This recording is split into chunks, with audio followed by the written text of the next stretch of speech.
Ratu Tribhuwana Tunggadewi menyerahkan tahta Majapahit kepada putranya, Hayam Wuruk, yang bergelar Sri Raja Sanegara, memerintah Majapahit pada masa keemasannya, didampingi oleh Mahapati Gajah Mada. Di bawah pemerintahannya, Majapahit mencapai puncak kejayaan. Selamat datang di saluran YouTube Taksakaseta. Saya harap Anda dalam keadaan baik dan siap untuk menyelami sejarah yang terjadi di masa lalu yang menarik bersama kami. Di sini, kami akan menjelajahi berbagai topik sejarah dan berbagi kisah-kisah sejarah yang luar biasa. Jangan ragu untuk berinteraksi melalui kolom komentar dan jangan lupa untuk tekan tombol subscribe, agar tetap terhubung dengan konten-konten menarik di masa mendatang. Mari kita mulai petualangan ini dan saya harap Anda menikmati setiap momennya. Sebelum cemerlangnya Majapahit, Singhasari adalah kerajaan yang memimpin Jawa, tetapi sorotan dunia tertuju padanya ketika Kubilai Han, pemimpin dinasti Yuan di Tiongkok, mengirim utusan bernama Meng Qi untuk menagih upeti. Kertanagara, penguasa Singhasari, menolak membayar upeti dan merendahkan utusan itu dengan cara yang tak terlupakan, menyakiti wajahnya dan memotong telinganya. Kubilai Han marah dan segera meluncurkan ekspedisi besar ke Jawa pada tahun 1293. Pada saat yang sama, Jayakatwang, Adipati Kediri, telah menggulingkan dan membunuh Kertanegara. Dengan saran penasihat kerajaan Arya Wiraraja, Jayakatwang memberikan pengampunan kepada Raden Wijaya, menantu Kertanegara, yang kemudian menyerah. Wiraraja mengirim utusan ke Daha, Kediri, membawa surat pernyataan bahwa Raden Wijaya menyerah dan ingin mengabdi pada Jayakatwang. Jawaban surat tersebut diterima dengan baik dan Raden Wijaya diberikan hutan tarik. Di sana, ia mendirikan desa baru dengan pelabuhan utama di Canggu, yang diberi nama Majapahit, merujuk pada buah maja dan rasanya yang pahit. Ketika pasukan Mongol tiba, Raden Wijaya bersekutu dengan mereka untuk melawan Jayakatwang. Setelah berhasil menjatuhkan Jayakatwang, Raden Wijaya mengubah aliansinya dan menyerang sekutu Mongolnya, memaksa mereka pulang ke negeri asalnya dalam kebingungan karena mereka berada di tanah yang asing. Tanggal penting dalam sejarah Majapahit adalah saat penobatan Raden Wijaya sebagai raja pada tanggal 15 bulan Kartika tahun 1215 Saka, yang bertepatan dengan tanggal 10 November tahun 1293. Ia dinamakan Kertarajasa Jayawardhana, meskipun kerajaan ini menghadapi tantangan, termasuk pemberontakan oleh beberapa tokoh penting seperti Ranggalawe dan Nambi. Kertarajasa berhasil mengatasi pemberontakan tersebut. Namun, pemberontakan Ranggalawe ini menghasilkan beberapa intrik politik yang menarik, dan konspirasi untuk menjatuhkan orang-orang terpercaya raja, termasuk Mahapati Halayuda. Dugaan selamat Muljana. Setelah kematian pemberontak terakhir, Halayuda ditangkap dan dihukum mati. Wijaya meninggal pada tahun 1309 dan digantikan oleh putranya, Jayanegara. Jayanegara menghadapi tantangan selama masa pemerintahannya, termasuk kunjungan Odorico da Pordenone, seorang pendeta Italia, ke Keraton Majapahit pada tahun 1328. Sayangnya, Jayanegara dibunuh oleh tabibnya, Tanca. Pada tahun yang sama, ibu tirinya, Gayatri Rajapatni, seharusnya menggantikannya, tetapi ia memilih menjadi biksuni dan menunjuk putrinya, Tribhuwana Wijaya Tunggadewi, sebagai Ratu Majapahit. Tribhuwana Wijaya Tunggadewi menjadi penguasa Majapahit dan menunjuk Gajah Mada sebagai Mahapati. Gajah Mada memperkenalkan Sumpah Palapa, yang menggambarkan tekadnya untuk melebarkan kekuasaan Majapahit. Di bawah pemerintahan Tribhuwana, kerajaan Majapahit berkembang pesat dan dikenal di seluruh Nusantara. Setelah kematian ibunya pada tahun 1350, pemerintahan Majapahit dilanjutkan oleh putranya, Hayam Wuruk. Setelah wafatnya Rajapatni, Gayatri, pada tahun 1350, Ratu Tribhuwana Tunggadewi menyerahkan tahta Majapahit kepada putranya, Hayam Wuruk, yang baru berusia 16 tahun saat itu. Ini menandai permulaan masa kepemimpinan yang spektakuler. Selama perjalanannya antara tahun-tahun 1332 sampai tahun 1347, Ibnu Battuta mengunjungi sebuah tempat yang disebut Mul Jawa, Pulau Jawa atau Jawa Majapahit, berbeda dari Al Jawa, yang merujuk pada Sumatera. Pulau ini membentang sejauh 2 bulan perjalanan dan memerintah negara Kakula dan Komara. Ibnu Battuta tiba di kota bertembok bernama Kakula, yang memiliki kapal perang untuk melawan bajak laut yang merampok dan mengumpulkan tol, sementara gajah digunakan untuk berbagai tujuan. Ibnu Battuta bertemu dengan penguasa Mul Jawa dan menjadi tamunya selama 3 hari. Dia mencatat bahwa perempuan Jawa menguasai keterampilan berkuda, memahami seni memanah, dan berperang seperti laki-laki. Dia juga mencatat cerita tentang negara bernama Tawalisi yang menantang Raja China, dinasti Yuan, dan berperang dengan armada kapal Jung hingga mencapai kesepakatan tertentu. Hayam Wuruk, yang bergelar Sri Rajasa Negara, memerintah Majapahit pada masa keemasannya, didampingi oleh Mahapati Gajah Mada. Di bawah pemerintahannya, Majapahit mencapai puncak kejayaan. Gajah Mada meneruskan ambisinya untuk menyatukan seluruh Nusantara di bawah Panji Majapahit, dan satu persatu, kerajaan di wilayah tersebut tunduk pada kekuasaan Majapahit. Wilayah kekuasaannya meliputi hampir seluruh Nusantara modern, termasuk Tumasik, Singapura, dan Semenanjung Melayu. Pada puncak kemakmurannya, yang berlangsung selama pemerintahan Ratu Tribuwanatunggadewi Jayawisnuwardani, tahun 1328 sampai tahun 1350, dan kemudian masa pemerintahan Prabu Hayam Wuruk, tahun 1350 sampai tahun 1389, kekayaan dan kesejahteraan benar-benar dirasakan oleh rakyat di seluruh Nusantara. Hayam Wuruk naik tahta setelah kematian Raja Patni pada tahun Saka 1272, 1350. Ini juga diperjelas dalam Piagam Singhasari yang menyatakan bahwa dengan penobatan Hayam Wuruk sebagai raja, Tribuwanatunggadewi Jayawisnuwardani berhenti memimpin negara. Hayam Wuruk dibantu oleh patihnya, Gajah Mada, yang terkenal karena Sumpah Palapa-nya, yaitu sumpah untuk tidak menikmati istirahat sampai seluruh Nusantara bersatu di bawah Majapahit.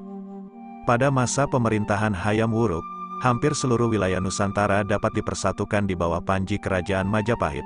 Pengaruh Majapahit meluas jauh di luar Nusantara, dan agama Hindu mendominasi kepercayaan rakyat Majapahit secara keseluruhan.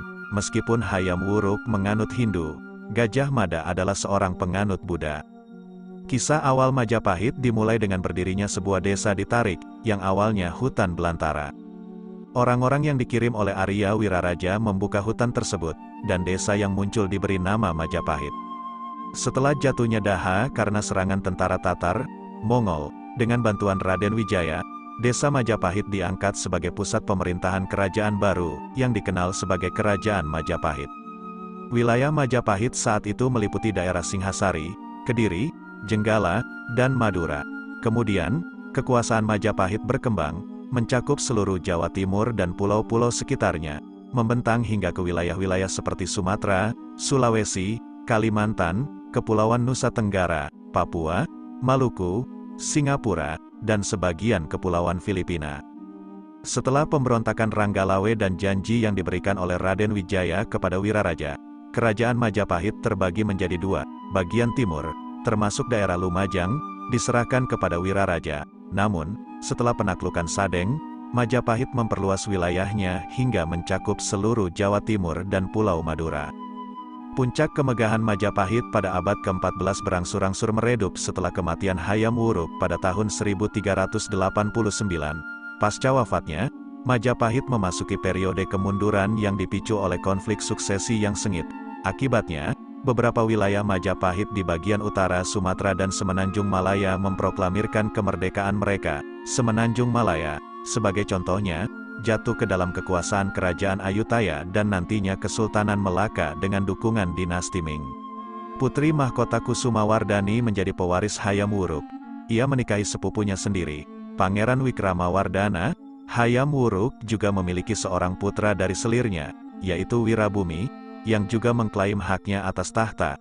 Konflik suksesi ini dikenal sebagai Perang Regrek, tahun 1404 sampai tahun 1406, berakhir dengan kemenangan Wikramawardhana, sedangkan Wirabumi ditangkap dan dihukum mati. Perang saudara ini melemahkan kendali Majapahit atas wilayah-wilayah jajahannya.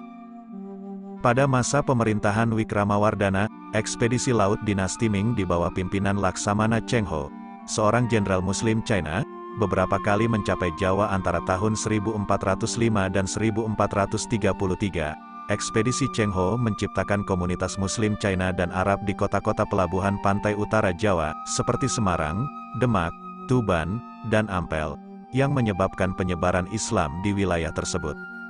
Ketika Majapahit mulai melemah, Kesultanan Malaka, sebuah kerajaan perdagangan Islam, muncul di barat Nusantara. Pada pertengahan abad ke-15, Kesultanan Malaka menguasai Selat Malaka dan memperluas wilayah kekuasaannya ke Sumatera, Sementara itu, beberapa wilayah jajahan Majapahit di berbagai daerah mulai memproklamirkan kemerdekaan mereka. Di bawah pemerintahan Wikramawardhana, wilayah kekuasaan Majapahit di Pulau Sumatera terbatas pada Indragiri, Jambi, dan Palembang. Namun, Indragiri akhirnya diberikan kepada Mansur Shah dari Malaka sebagai hadiah pernikahannya dengan seorang putri Majapahit, yang semakin melemahkan kendali Majapahit di Sumatera. Setelah Wikramawardhana, pemerintahan Majapahit dipegang oleh Suhita, tahun 1429 sampai tahun 1447, Kertawijaya, tahun 1447 sampai tahun 1451, dan Raja Sawardhana, tahun 1451 sampai tahun 1453. Setelah itu terjadi perselisihan pewarisan tahta antara putra Raja Sawardhana dan Giri Sawardhana. Adik Raja Sawardhana, Giri Sawardhana keluar sebagai pemenang dan menjadi raja pada tahun 1456.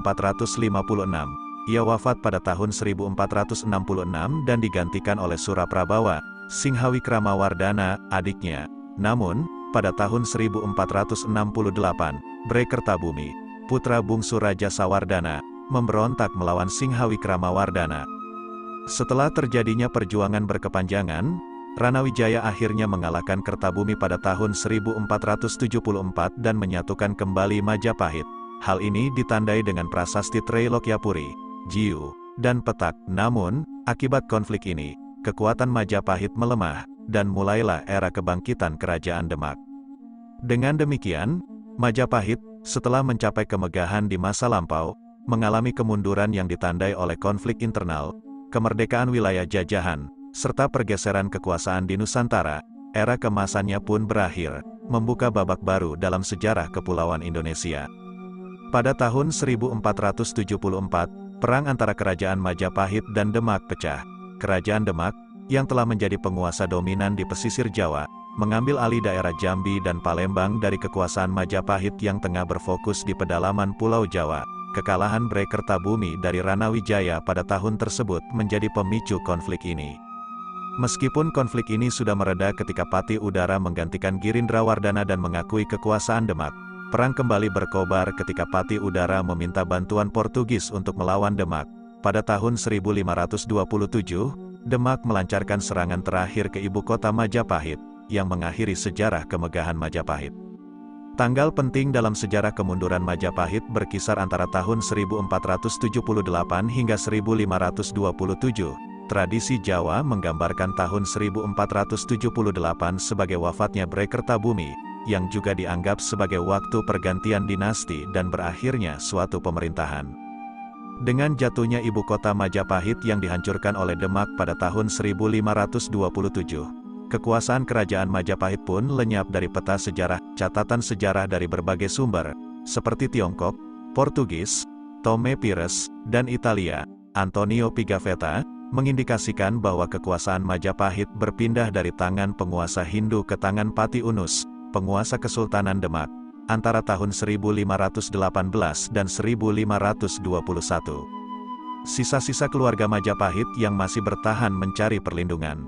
Mereka melarikan diri ke daerah Panarukan di Blambangan, sekarang Kabupaten Banyuwangi, dan sebagian besar ke Bali.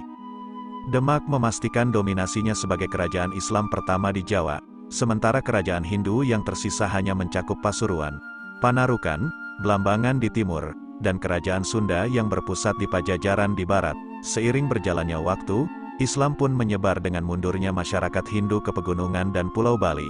Walaupun begitu, hingga kini beberapa komunitas Hindu Tengger bertahan di pegunungan Tengger, terutama di wilayah Bromo dan Semeru. Terima kasih telah menonton video kami di saluran YouTube Taksakaseta. Kami harap Anda menikmati cerita sejarah yang kami bagikan. Jangan lupa untuk selalu mendukung saluran kami dan aktifkan pemberitahuan agar tidak ketinggalan video menarik lainnya. Sampai jumpa di petualangan kisah-kisah sejarah selanjutnya. Salam pecinta sejarah dari Taksakaseta.